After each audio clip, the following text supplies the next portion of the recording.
اللہ ہی اللہ کیا کرو، دکھ نہ کسی کو۔ السلام علیکم ورحمۃ اللہ وبرکاتہ۔ اعوذ باللہ من الشیطان الرجیم، بسم اللہ الرحمن الرحیم۔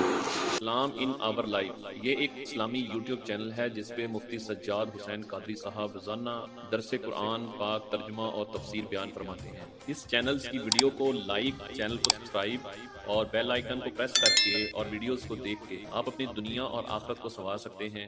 الیوم یئس الذین کفروا من دینکم فلا تخشوہم واخشون الیوم اکملت لکم دینکم واتممت علیکم نعمتی وردیت لکم الاسلام دینا فمن اضطر فی مخمصۃ غیر متجانف للإثم فإن اللہ غفور رحیم۔ یہ آیت مبارکہ قرآن مجید کی میں نے آپ کو بتایا تھا حلال اور حرام کے حوالے سے یہ آخری آیت تھی، اس کا یہ حصہ ہے، تو ایک لحاظ سے یہ بھی آیت مبارکہ ہے، اور یہ بھی کہا گیا ہے کہ یہ قرآن مجید کی آخری آیت ہے۔ اس کے بعد چند آیتیں نازل ہوئی ہیں جو وعظ و نصیحت کے متعلق تھی۔ اس آیت کے نازل ہونے کے بعد آقا علیہ الصلوۃ والسلام 81 دن جو ہے وہ دنیا کے اندر رہے ہیں۔ 81 دن کے بعد آقا علیہ السلام کا وصال ہوا ہے اس آیت کے نازل ہونے کے بعد۔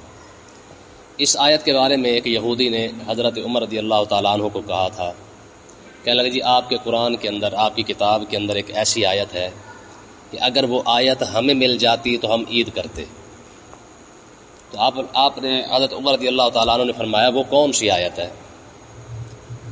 تو اس نے یہ آیت پڑھی الیوم اکملت لکم دینکم۔ تو آپ نے ارشاد فرمایا کہ یہ آیت بھی مجھے یاد ہے، یہ دن بھی یاد ہے، اور یہ کہاں نازل ہوئی تھی وہ بھی ہمیں یاد ہے۔ ٹھیک ہے، فرمایا وہ عرفہ کا میدان مقام عرفات میں نازل ہوئی تھی، جمعے کا دن تھا، اور الحمدللہ یہ دونوں چیزیں جو ہے ہمارے لیے ویسے عید کا دن ہے، یعنی اگر تم تو عید کرتے کرتے ہماری پہلے عید ہو چکی ہے۔ تو بہرحال اللہ تبارک و تعالیٰ نے ارشاد فرمایا الیوم یئس الذین کفروا من دینکم، فرمایا آج کفار مکہ اور دنیا بھر کے جو کافر ہیں وہ تمہارے دین سے مایوس ہو چکے ہیں۔ جتنی کوششیں انہوں نے کرنی تھی وہ کر کے دیکھ لی انہوں نے، اب وہ تمہارے دین سے اتنے مایوس ہو چکے ہیں کہ اب انہیں کوئی امید نہیں رہی ہے، یعنی اب یہ ختم کرنے کی جو امیدیں لگا کے بیٹھے تھے کہ شاید آج ختم ہو جائے، کل ختم ہو جائے، ٹھیک ہے، جتنی انہوں نے کوششیں کرنی تھی وہ ساری کوششیں کر کے دیکھ لی ہیں۔ یہ فتح مکہ کے موقع کی بات ہے، میں کہ اب جب فتح مکہ ہو چکا ہے تو اب کفار مکہ کو کوئی امید باقی نہیں رہی ہے۔ ظاہر ہے انہوں نے آقا علیہ الصلوۃ والسلام کو روکنے کے لیے کیا کچھ نہیں کیا ہے، حضور علیہ الصلوۃ والسلام کی راہ میں جتنی رکاوٹیں ڈال سکتے تھے وہ ساری انہوں نے ڈال کے دیکھی ہیں، ٹھیک ہے، سفارشیں کر کے دیکھا، آقا علیہ الصلوۃ والسلام کو روک کے دیکھا، حرم کے اندر حضور علیہ الصلوۃ والسلام کو ستایا گیا، اوجڑی تک حضور علیہ الصلوۃ والسلام کی کمر پر ڈال دی گئی، ٹھیک ہے، حضور علیہ الصلوۃ والسلام کے گھر کے آگے جا کے جو ہے وہ گندگی ڈال کے آیا کرتے تھے، اور اگر کھانا پک رہا ہے تو حضور علیہ الصلوۃ والسلام کے گھر کی ہانڈی کے اندر پکتے ہوئے سالن کے اندر جا کے وہ گند ڈال دیا کرتے تھے۔ اس کے بعد پھر دیکھیں حیرت کی بات یہ ہے کہ پھر بھی اگر وہ ان سے کوئی بات نہ بن سکی تو انہوں نے سفارشیں کی، حضرت ابو طالب کو جا کے کہا کہ آپ انہیں کہیں پیسہ چاہیے تو وہ لے لیں، کچھ چاہتے ہیں تو وہ لے لیں۔ جب ان پہ بات نہ بنی، ٹھیک ہے، تو آقا علیہ الصلوۃ والسلام کے سب سوشل بائیکاٹ 3 سال شیب ابی طالب کے اندر حضور علیہ الصلوۃ والسلام کو ایک گھاٹی کے اندر جو ہے وہ روک دیا گیا، آپ کے پورے خاندان کو 3 سال تک پورا مکمل بائیکاٹ تھا پورے مکہ کا، حتیٰ کہ پانی کا قطرہ بھی جو ہے وہ پورے خاندان بنو ہاشم کو نہیں دیا جاتا تھا۔ تو اس کے علاوہ ڈھیر سارے مظالم، پھر آپ دیکھیں پھر آقا علیہ الصلوۃ والسلام کو شہید کرنے کے منصوبے، پھر اس کے بعد آقا علیہ الصلوۃ والسلام جب ہجرت کر کے چلے گئے تو اس کے باوجود بھی انہوں نے وہ چین سے تو نہیں بیٹھے ہیں، پھر مدینہ طیبہ کے اندر انہوں نے کئی بار چڑھائی کی ہے، بدر ہے، احد ہے، خندق ہے، کتنے ایسے مقامات تھے۔ تو اللہ تبارک و تعالیٰ نے ارشاد فرمایا محبوب آج کفار جو ہے یہ فتح مکہ ہونے کی وجہ سے آج کفار مایوس ہو چکے ہیں، آج ان کی ساری امیدوں پر پانی پھر چکا ہے، آج ان کو پتہ چل گیا ہے کہ یہ جو دین ہے نا یہ غالب آنے کے لیے جو ہے ہوا ہے، یہ غالب ہونے کے لیے آیا ہے، یہ مغلوب ہونے کے لیے نہیں آیا ہے۔ تو اللہ تبارک و تعالیٰ نے مسلمانوں کو فرمایا کہ اے مسلمانوں فلا تخشوہم واخشونی، فرمایا کہ ان سے نہ ڈرنا، کفار سے نہ ڈرنا، دنیا سے نہ ڈرنا، واخشونی مجھ سے ڈرنا۔ یعنی مطلب کیا ہے کہ جو وہ خدا ہی تو ہے جس نے ان حالات کے اندر بھی تمہارے دین کو مکمل کیا ہے، ان حالات کے اندر بھی تمہارے نبی کو غالب کیا ہے، دین تمہارا غالب آ چکا ہے، آج کفار مکہ جو ہے مغلوب ہو چکے ہیں، تو پھر ڈرنے کا حق بھی تو میرے ساتھ ہی ہے نا۔ مسلمان کسی سے ڈرتا نہیں ہے۔ یہ کل پرسوں ہی ایک بندے نے میرے پاس بھیجی ہے، اس نے کہا جی مسلمان کسی سے نہیں ڈرتا، اگر یقین نہ آئے تو خالی مسجدیں دیکھ لیں. کیسا جملہ ہے. مسلمان واقعی کسی سے نہیں ڈرتا. اگر نہ یقین آئے تو خالی مسجدیں دیکھ لو. یعنی جو قوم اپنے رب سے ڈرنے سے فارغ ہو چکی ہے تو پھر اس نے کسی سے کیا ڈرنا ہے. سب سے زیادہ ڈرنے کا حق تو رب کا تھا نا. رب کا ڈر ہوتا تو مسجدیں خالی ہو جاتی, رب کا ڈر ہوتا تو دین سے فارغ ہو جاتے, رب کا ڈر ہوتا تو قرآن سے فارغ ہو جاتے. میں میاں واقعی کسی سے نہیں ڈرتا. جس کے دل میں رب کا ڈر نہیں رہا نا, یہ تو حدیث پاک ہے, فرمایا کہ جس کے دل کے اندر میرا ڈر ختم ہو جاتا ہے نا, پھر میں دنیا کا ڈر اس کے دل میں ڈال دیتا ہوں. یہ حدیث ہے. میں جو بندہ رب سے ڈرتا ہے نا, اللہ تعالیٰ دنیا کا ڈر اس کے دل سے نکال دیتا ہے. اور جو رب سے نہیں ڈرتا پھر فرمایا پھر رب دنیا کا ڈر اس کے دل میں ڈال دیتا ہے. آج دیکھ لیں, مسلمان رب سے نہیں ڈرتا, ہاں لیکن امریکہ سے ڈرتا ہے. رب سے نہیں ڈرتا لیکن بندوں سے ڈرتا ہے. رب سے نہیں ڈرتا لیکن اپنے باس سے ڈرتا ہے. فیکٹری کا مزدور اپنے رب سے نہیں ڈرتا لیکن اپنے بڑے افسر سے ڈرتا ہے. پولیس والا رب سے نہیں ڈرتا لیکن اپنے تھانے دار سے ڈرتا ہے. کیوں جی؟ اپنے افسر سے ڈر لگتا ہے لیکن رب سے ڈر نہیں لگتا.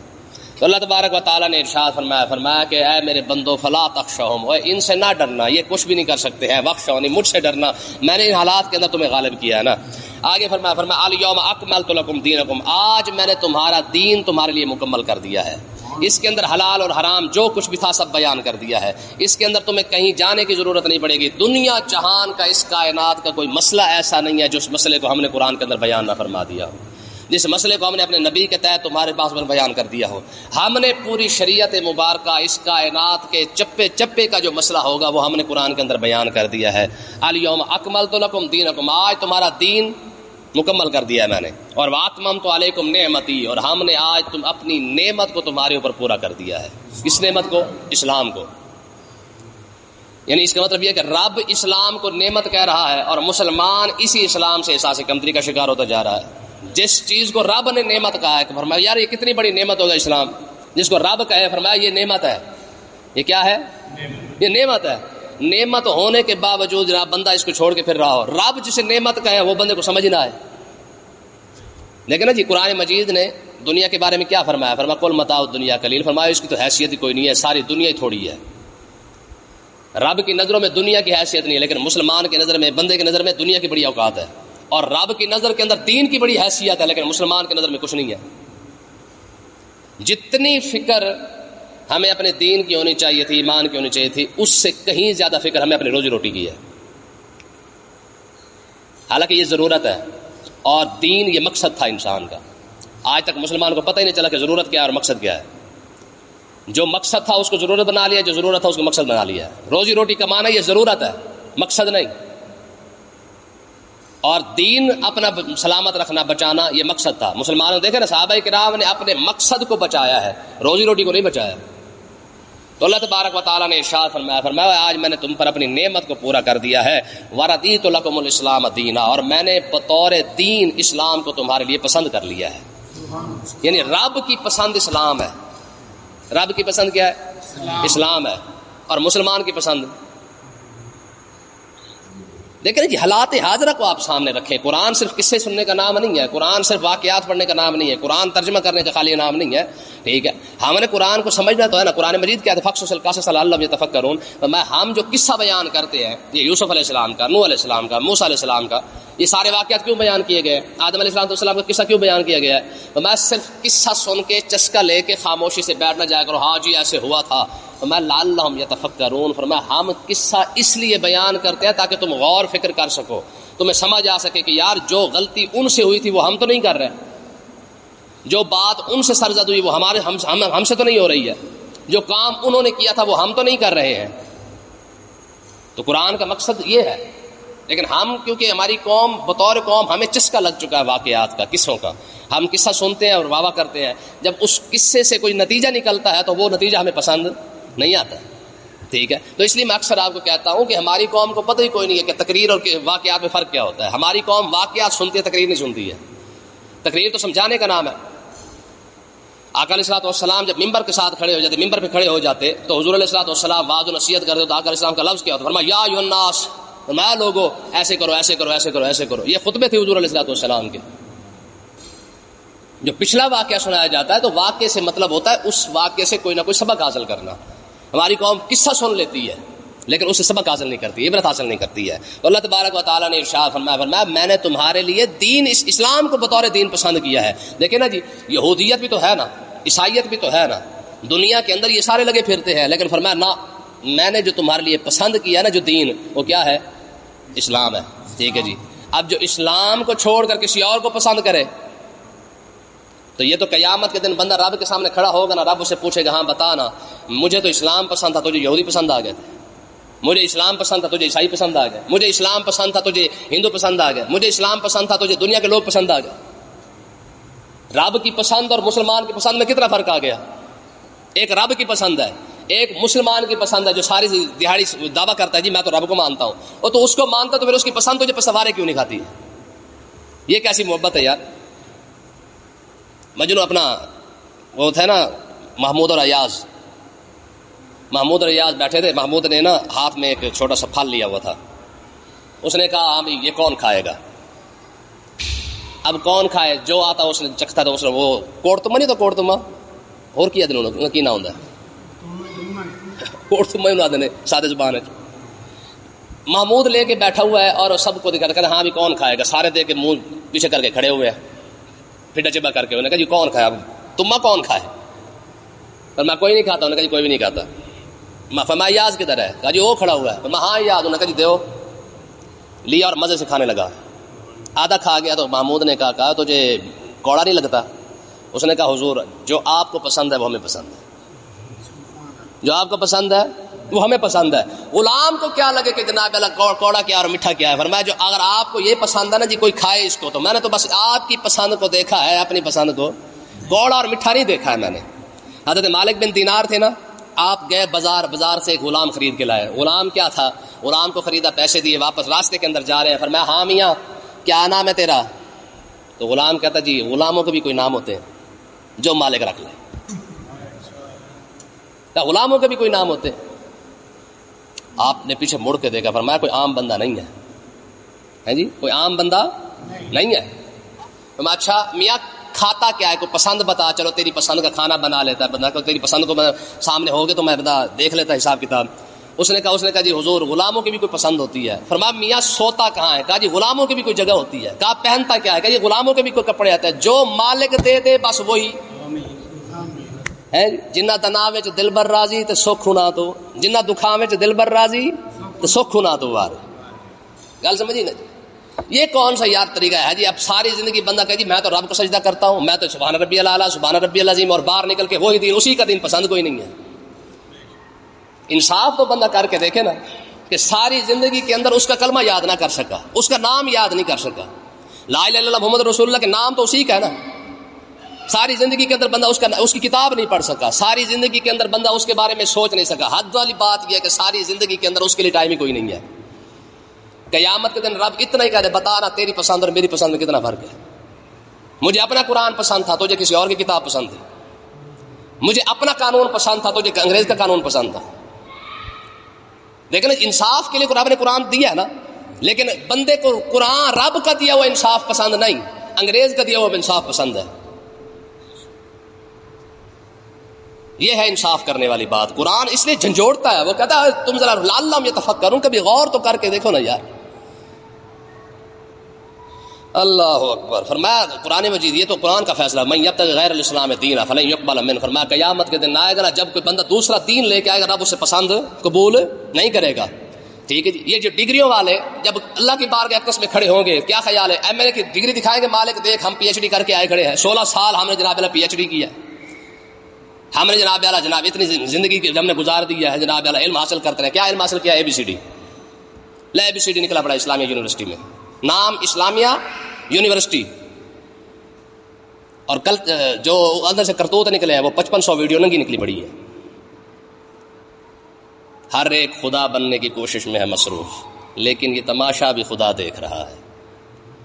جی یہ اسلامیہ یونیورسٹی والے رب کے سامنے نہیں پیش ہوں گے کہ رب پوچھے گا ہاں بتانا نام اسلام کا استعمال کیا اور آگے کرتے کیا رہے ہو. سارا قصور تو خیر ٹیچروں کا بھی نہیں ہے، نمبر لینے کی خاطر بھی تو آخر کچھ نہ کچھ ہوا ہے نا. تالی ایک ہاتھ سے نہیں بجتی ہے، سارا قصور ان کا بھی نہیں ہے. لفٹ کروانے سے لفٹ ملتی ہے، ایسے تھوڑی ملتی ہے. یہ پاس ہونے کے لیے، پوزیشنیں لینے کے لیے سارا کچھ ہوتا ہے۔ بہرحال اللہ تعالیٰ نے ارشاد فرمایا جی فمن اضطر فی مخمصۃ غیر متجانف للإثم۔ اب دیکھیں یار اسلام کی خوبصورتی چیک کریں ذرا۔ پیچھے فرمایا گیا تھا کہ یہ جانور جو مر جائیں تو حرام ہے، وہ جو بتایا گیا تھا، یعنی گر کے مر جائے، لاٹھی کے ساتھ مارنے سے مر جائے یا کسی اور طریقے سے مر جاتا ہے، تو فرمایا یہ سارے کیا ہے؟ حرام ہے۔ لیکن اب یار دیکھو یار، فرمایا فمن اضطر، فرمایا میرا کوئی بندہ اگر مجبور ہو جائے، لاچار ہو جائے، کہیں ایسی جگہ پہ موجود ہے جہاں اس کے پاس کھانے کے لیے کچھ نہیں ہے، پینے کے لیے کچھ نہیں ہے، ٹھیک ہے، تنہائی کے اندر پڑا ہے، اس کے پاس حلال چیز ہی کوئی نہیں ہے، تو کیا کرے؟ فرمایا فمن اضطر، جو مجبور کیا جائے، فی مخمصۃ، یعنی جس کی جان پر بننا ہے، غیر متجانف للإثم، اگر اس کے پاس حرام کے علاوہ کوئی چیز کھانے کے لیے نہیں ہے تو اپنی جان بچانے کے لیے اتنا کھا لے جتنا اس سے جان بچ سکتی ہے۔ یار ایک چیز حرام کر دی گئی ہے لیکن جان بچانے کے لیے اسی کو بھی حلال کیا جا رہا ہے۔ شراب حرام کر دی گئی ہے، ام الخبائث اس کو کہا گیا ہے۔ فرمایا اگر تیرے پاس اور پینے کے لیے کوئی چیز نہیں ہے تو اپنی جان بچانے کی خاطر کم سے کم چلو کر سکتا ہے تو اتنا ہی کر لے۔ ہاں، غیر متجانف للإثم، زیادتی کی طرف نہ جائے، یعنی پیٹ بھرنا نہ شروع کر دے، ہاں اتنا کھا لے جتنا جان بچ سکتی ہے۔ اب مجھے بتائیں اس سے بڑی کوئی خوبصورتی ہو سکتی ہے؟ ایک چیز خود ہی حرام کی ہے لیکن جان بچانے کی خاطر اسی کو بھی حلال کیا جا رہا ہے۔ اب ذرا اس میں اس بات پہ بھی غور کریں، جو لوگ خودکشی کر لیتے ہیں جی، بل زیادہ آ گیا خودکشی، بچوں نے فیس کی مسئلہ بن گیا خودکشی، کوئی گھر کا مسئلہ بن گیا تو خودکشی۔ یار جان، رب کی بارگاہ میں جان کی قیمت کتنی ہے، بندے کی جان کی قیمت کتنی ہے؟ فرمایا کہ جو چیز حرام ہے جان بچانے کی خاطر رب فرما رہا ہے کوئی بات نہیں، اگر وہ بھی کھانی پڑے تو چپ کر کے تو تھوڑی سی کھا کے اپنی جان بچا لے۔ کمال۔ اور ہماری قوم چھوٹی چھوٹی باتوں پہ خودکشی کر لیتی ہے، گھر کے اندر جھگڑا ہوا خودکشی ہو گئی ہے، بل یاد آ گیا خودکشی ہو گئی، کوئی نوکری چلی گئی تو خودکشی ہو گئی ہے، ٹھیک ہے۔ تو رب کی بارگاہ میں اب خود سوچے کہ انسان کی قدر کتنی ہے اور انسان کی جان کی قیمت رب کی بارگاہ میں کتنی ہے، کہ جو چیز حرام ہے رب جان بچانے کے لیے تو اسی کو بھی حلال کہہ رہا ہے۔ کوئی بات نہیں، تھوڑی دیر کے لیے کھا لو، اپنی جان بچا لو کم سے کم۔ فإن اللہ غفور الرحیم، فرمایا کہ اگر تم اپنی جان بچانے کے لیے اتنا کر بھی لو نا، رب بخشنے والا مہربان ہے۔ یعنی کل کو یہ بندہ کہہ سکتا ہے مالک یہ تو حرام ہے، فرمایا حرام ہی تو میں نے کی ہے نا، تیری جان بچانے کے لیے میں ہی تجھے حلال کر کے دے رہا ہوں، کوئی بات نہیں، اگر تو جان بچانے کے لیے کھا بھی لے گا تو رب تجھے معاف فرما دے گا۔ اللہ تعالیٰ سمجھنے کی توفیق عطا فرمائے۔